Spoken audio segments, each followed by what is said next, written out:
So you're looking for your next power amplifier. But over the last year and a half, I've been searching for the right power amplifier to complete my stereo collection. And after researching things about the internals of them and whatnot and comparing different ones, so on and so forth, I ultimately arrived at picking a certain type at least. In fact, it turns out that the history of stereo is actually pretty interesting itself as well, something that has always piqued my interest. But one of the first and most important factors about choosing a stereo product is determining what class of amplifier or power amplifier you're looking for. And guys, there's definitely no shortage of videos on amplifier ratings, but I think you definitely have to decide what you want. Which is why I urge anyone to do exactly as much research as you can on a product before you buy it.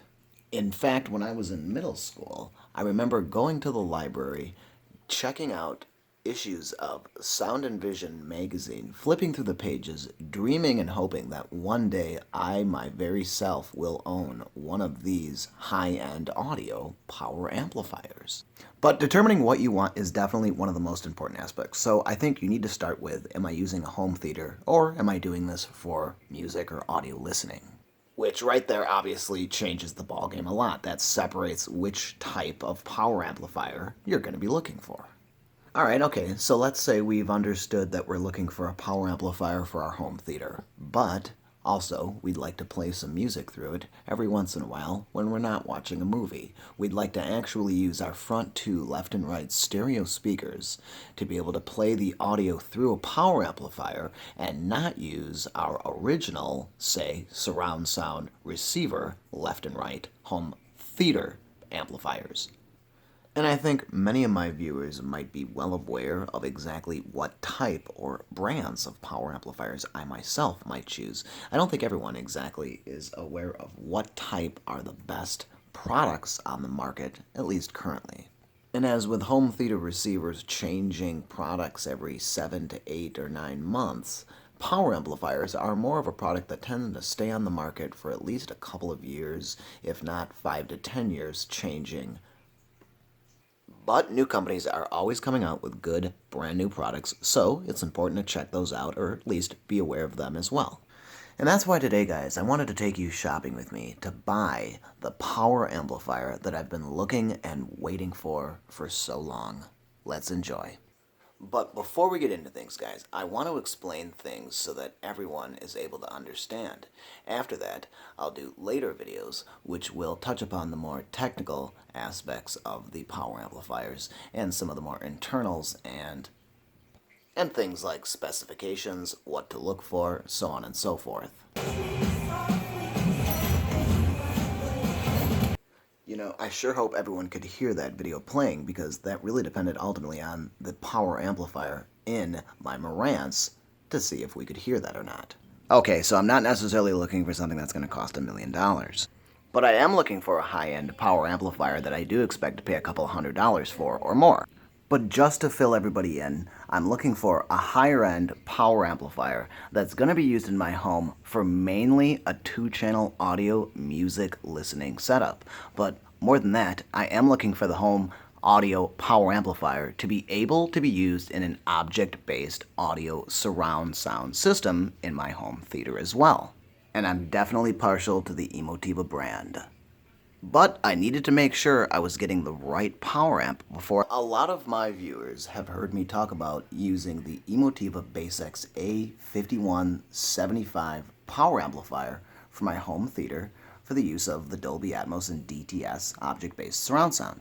But this is a 5-channel power amplifier that is meant specifically to go in the home theater. It's not necessarily meant to be used proprietarily as a 2-channel music listening power amp. Which is why I decided to sort of step back and rethink the entire process of buying the power amplifier. I wanted to kind of rescour the entire market and to see what was really mainstream at the time and what was really coming out with some new technology or what was really advancing in the market. So I also checked out the Monoprice Monolith 7 by 200 watt multi-channel power amp, also with XLR, balanced, and RCA inputs, but at around $1,600. There's a lot of reviews on this power amplifier out there on the market, good and bad, so ultimately it looks like a good choice, but I just wanted to make sure I'm buying the best one I can for audio.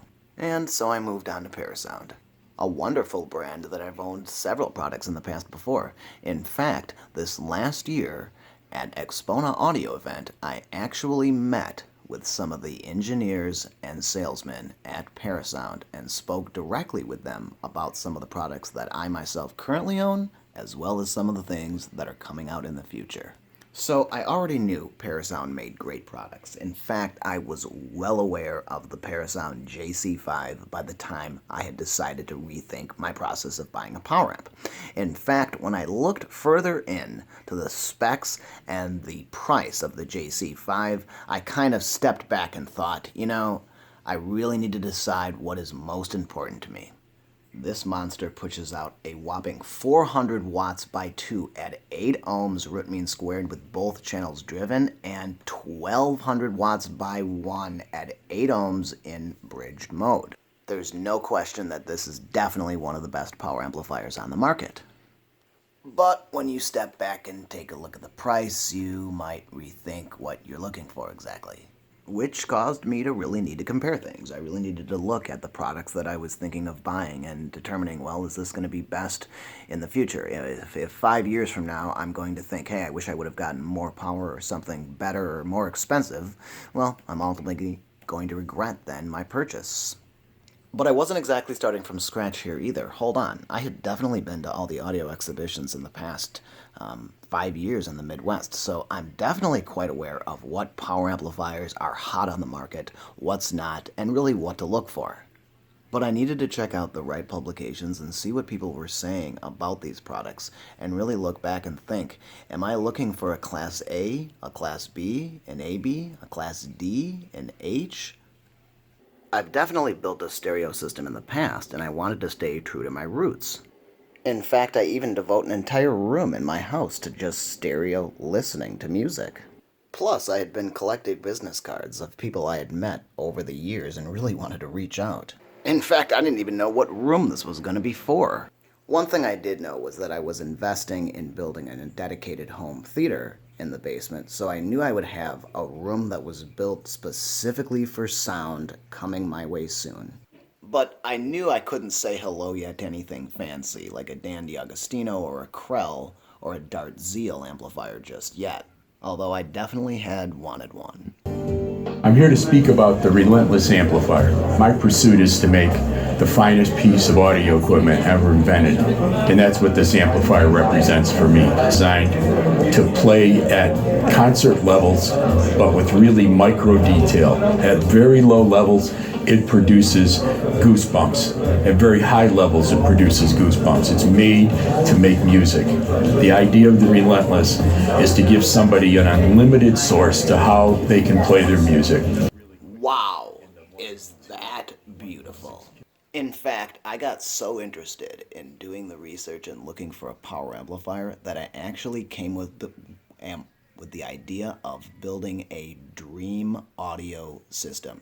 In fact, I wanted to devote a few videos to building that wonderful dream system and deciding which products I would use, how much money I would pay, and the sky is the limit. So, I'd be interested to hear what some of you would choose for products in your dream stereo or home theater setup.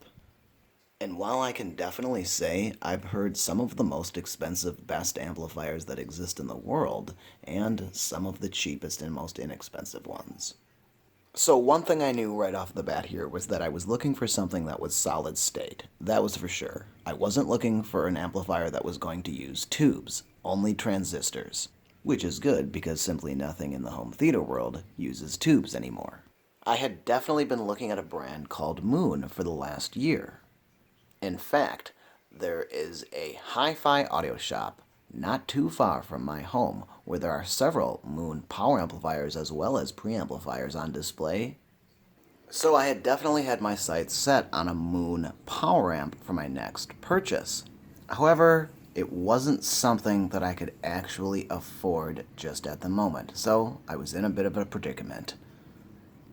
But remember what I said, guys. I said that how the power amps are built and how the electronics are made and with what components sometimes can determine how well they're going to actually sound and ultimately how long they're going to last. So that's definitely something you want to look at. And with my electrical engineering background, it's certainly something I'm going to look at. What type of solder they're using? Are they using cold welds at the connections? Are they PCB mounted connections versus chassis mounted? Extruded aluminum heat sinks? What microfarads are the capacitors? How many channels? So on and so forth, guys. It's all important things to look at. Alright, so if I wasn't going to get the Parasound and I wasn't going to get the Emotiva, then what does that leave?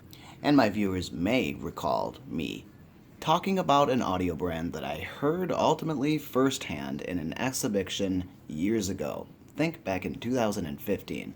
Ultimately, this company called Red Dragon Audio was debuting a pair of power amplifiers along with some speakers they had designed and manufactured at the time. In fact, at the time I heard initially their products, I was so impressed with them. It was something that I had set my goals and sights on to achieve at some point in my life. And hopefully that time is now, because right upon this time I catch the sight with a sale on the S500 stereo amplifier from Red Dragon Audio. Now, you guys may have heard me talk about this before, and I know I've definitely mentioned it a few times, but this is one of the power amps that I've heard that I think that's probably sounded one of the best over the years. And out of all of the ones that I've heard in a specific price point at about under $1,000, this one nearly took the cake. But one thing I urge everyone to do is to check out some literature on the different classes that make up an amplifier. But considering we already know most about that, most of the amplifiers are usually going to be a Class AB, if not a Class A, under a certain amount of power, with obviously A being one of the least efficient and moving up down the list, offering up Class B being more of a push-pull type setup. And while I'll be talking about amplifier classes in the upcoming videos, I ultimately realized at some point here that with my list of necessities and desires of a power amplifier, it just doesn't seem like it's going to be possible with my specific price point in mind to be able to get a Class AB. So that leaves a different class.